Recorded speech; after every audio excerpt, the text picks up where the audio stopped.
Hi, everyone. Hope you're doing well and keeping well in these changing times. We are all set for yet another exciting conversation today. I know most of you have been following this series quite religiously. And for the ones who are new, this is about getting the most sought after voices from the industry and for the industry. Taking a special pleasure in welcoming rather, our guest today, Sandeep K, who's the talent acquisition lead at Dunzo. Hi, Sandeep. Hey, hi, Soumya. Thanks for having me here. It's a pleasure, and I'm sure the audience is really looking forward to the conversation today. So, without wasting any time, I'm going to straight away jump to the first question. And Sandeep, this is going to be like a perfect conversation starter for us. How is your industry tackling the changes that the workplace has gone through over the past couple of years? And if you could just share a brief overview with us, that would be absolutely fantastic. Awesome. Yeah, I think it's a change for majority of the industry, considering the fact that the current set of employees are looking for being more flexible in terms of allowing them to work from anywhere, whether it can be in India, probably out of country. The reason is obviously, yes, pandemic has taught us a lot of things. How we can actually connect remote and still get your work done and kind of have your KRAs, OKRs, whatever has to be achieved accordingly. I think it's not particular only for that particular. I mean, for particular industry, I think it's for everyone who is going through the change management right now. I think we are also very open, flexible, and adapting to the change. What the expectation from the employee in this particular scenario is coming to. But however, as hybrid models are something which people are looking closer and evaluating that, ensuring that employees stay connected for the work what they're supposed to do. At the same time, can they be fly to any of the business centers, whatever they have, kind of engage them for a couple of days and kind of have the work done accordingly, because it is important for us to have employee coming to office and ensure that what things are going on fine with him or her. But at the same time, with the expectation with all the pandemic around, I think it's important for us to look at the employee safety, which is the most important for any company. I think we need to balance it out. I think this flexibility is something which is going to be way forward for majority of the companies to look for. But however, this may change, once things will certainly get in a better shape is what I feel. From the perspective of looking at, say, some companies which are basically product and internet space, I think there has always been a greater importance given, or there's a lot of flexibility given for work from home options what employees used to earlier have. But this was a long gap, where we hired, onboarded people and seen exits. I mean, like never seen them in office. So this as a cycle happened in span of 2.5 years. I think it itself is a change for the entire HR industry, because from the HR perspective, no one thinks having a long-term looking of work from home options. But now I think whatever the changes we have gone through, the technology kind of helped us in terms of making it really happen.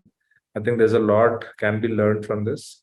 I think the entire industry is adopting, being very flexible to this kind of a change is what I feel. I think it's going to be way forward for us as well. Well, that's a beautiful thought, Sandeep. Thank you so much for putting out this overarching, discussion to it. I think that really adds a lot of value. I'm going to actually move to the next question, and something that really bothers the leaders today. As per you and your industry trends, if I would say, or demands, what type of skills shortage do you think is causing the talent war? I think this is one answer that we all are definitely looking to find an answer for. Sure. I think in a space like B2C companies, or probably certain level for B2B companies too, there are a lot of skills which certainly become very niche, as in when we look for more experienced folks. So for example, it can be an architect, it can be a staff level, it can be a principal engineer, or publicist, it can be a chief architect level. These are the skills which will become very niche, reason being the amount of problem solving skills and the expectation towards understanding the industry or probably a domain expertise will become core for any company in this space. In general, this is not limited to one particular company. Even the bigger brands certainly find really tough to hire these set of people. Explore out of India sometimes because people would have seen the scale what it's supposed to be in India from a popularity perspective. On any app what they download, you look more solving through a scale problems, understanding deeper about how someone knows how to architect a particular product. I'll probably say re-architecture, I'll probably say design from scratch, or probably look at things, change massively in a shorter span of time. I think probably entry level roles are something which are sometimes easy to find because the number of colleges and the campus interviews happens right now are like pretty wide and open. There you get a talent where you expect them to have a computer programming, I mean, like a basic computer skills, and then probably a bit of coding. But as in when the level goes up, when you start to reach out to SD2s, SD3s, or tech leads, or probably say architects, senior architect, chief architect, staff engineer, principal engineer, whatever you call it as, these are the skills which actually become very niche from the backend perspective. Otherwise, roles like user interface engineers, even at a mid-level and senior level, is also tough to hire for. Right now, the struggle is for DevOps, which is development operations, what we call as, and as well as automation engineers who are SDETs. These are also not easy to find as a skill because they're very spread out in the market. Very niche talent. Designers, it's really pain sometimes to get designers, into an organization because very smaller circle of people who can qualify the bar what you have at an organization, or probably say, you look for a creamy talent, which certainly expects you to explore more, go deeper into market, try. While there are multiple ways to kind of hire these people, where it can be having an employer referral bonus programs, what we see as go very aggressive over there, or probably say aggressive job postings in any of the tools, or probably say you have your team to sit and source profiles, are working with the hiring agencies, all these put together. But still these are the skills which are not like easily available. You search for a talent, you may get profiles, but you won't get a quality profiles because you are not looking for a short term. You want to look for a long term because you want to hire someone to be in system for more than the time what it's supposed to be. Because nowadays retention is also become a pain, so people also know that let's wait for some more time if you are actually getting a right talent to come into picture. But I think in an engineering backend side, UI, even mobile apps, and there are a lot of people who actually come out and they want to be part of the development story in the apps what they're developing. But at the same time, the quality engineers, identifying them, spread out across industry, knowing actually who fits in from the functional skill perspective. I think this is something which the entire industry is facing right now. I think it's going to be there for some time until unless the skills and knowledge are spread out, people kind of acquire that skills and kind of move into the next levels accordingly. But I feel yes, these are the skills which certainly are pain as of now. I mean, say even for example, data science has a role, right? As a technology, people started to take it aggressively. They said, okay, fine, I want to get into data science kind of a role. But there are only less people who actually does the real work, which has been migrated from US, or probably say these kind of countries where they have seen the entire application or a product to the core, where they know very well what needs to be done as a data scientist. But now this kind of a skill is kind of getting acquired by Indian scientists, and people kind of got deeper over there. But otherwise, across industry, I think getting a right quality candidate has always been a fight. It's always been a talent war with all the major companies, and I think this is where companies lose and candidates win is what I feel, because there's a demand, there's a need, there's a demand, there is a expectation also to be, because it's not only a functional skill expectation what companies should certainly be having. You also look for someone who is actually fitting from values perspective. What kind of a culture and what is that differentiation that the individual is going to add to the table is what we look for. I think I would say, Sandeep, that's a very well curated list that you presented to the audience. Very helpful for all of us. Thank you so much. I'm going to inch a bit closer to one of the conversations and one of the thought lines that's going to be very close to your heart, and that talks about the gig workforce. So I'm going to ask you that, what are some of those prominent challenges that organizations in India face to utilize the gig economy at its full potential?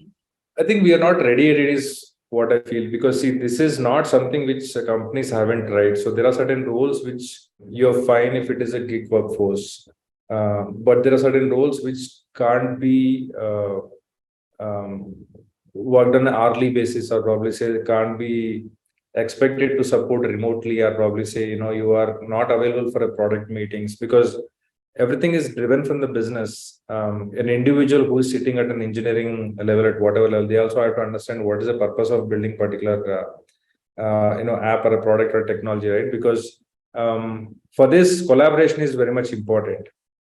Industry also have to need to figure out, saying, what are the ways that we actually kind of collaborate with them to ensure work get happen. I'm not saying that it won't. I think somewhere I feel that probably down the line, next 5 years, I think 30%, or probably say 30%, 20% of your workforce can be a gig workforce.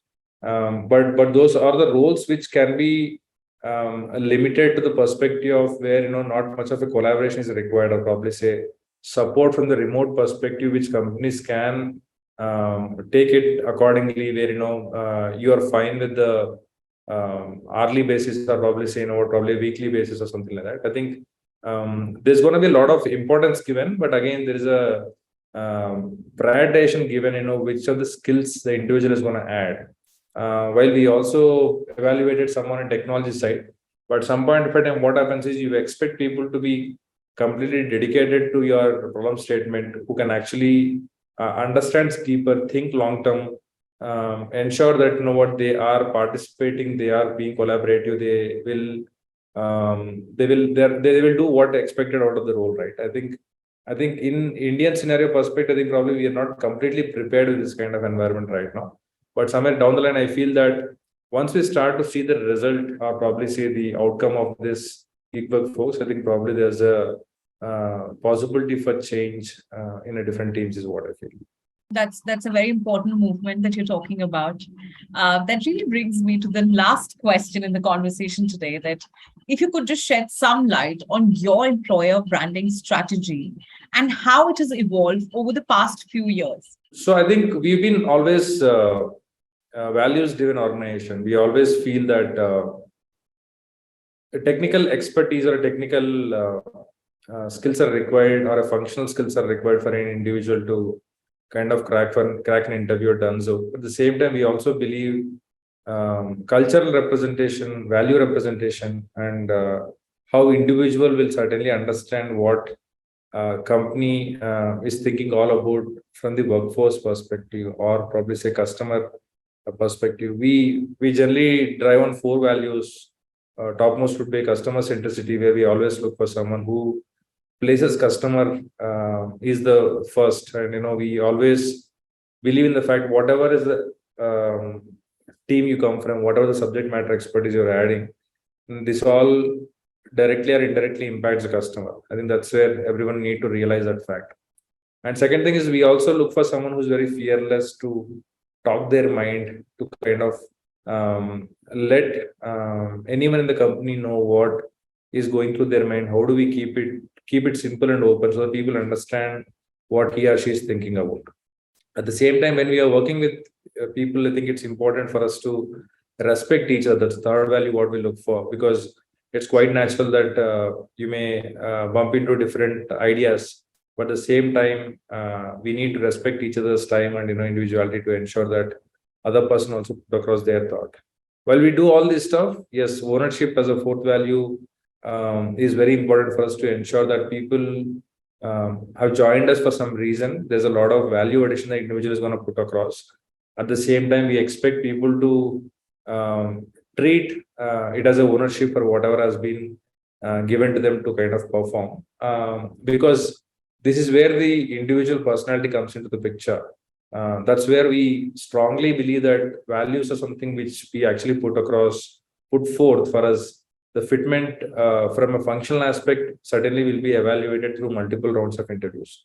At the same time, we'll go deeper into analyzing what an employee is all about joining Dunzo. Why I'm saying this is because you are building organizations for a longer term, and even I have learned this, in my previous experiences. See, companies are because of people. I think without people, there's nothing to kind of call out, right? I think whether you've been successful or not successful, the majority of the success ratios, whatever we see today, it's all because of the kind of workforce the company suddenly have right now. And these are the people who will actually make or break it. And it's very important for us to ensure the right set of people are coming into system, and where they are actually meeting the bar, or probably say exceeding the bar in multiple aspects, whatever we look for. Dunzo as a company, over time, yes, there's been a preference, there's been a lot of deeper thoughts which we started to instill. When it was small, obviously there would have been a different level of expectation from the roles perspective, how one should functionally clear the bar. At the same time, they also know very well, as in when we slowly started to hire folks, they realize the fact, as an employer, we should be remembered for the fact that you are joining an organization which is value based, which certainly put forth the personality of an individual is important, because you are adding a value to the company and to your profile as well. That is where we look for, and that's how our employer branding has always been. Always want to ensure that what people believe in the fact that you are joining in a right company where you can actually enhance the skills and probably add the value what you're supposed to from your subject matter expertise. I would say, Sandeep, that this is a very progressive as well as a very pragmatic approach that you all are following. I mean, kudos to that. Totally a takeaway. Thank you so much for sharing it, and for my audience today. This brings us to the end of the conversation. Thank you so much, Sandeep, once again, for sharing these amazing insights and the candor. I absolutely loved conversing with you, and hope our viewers resonated with it too.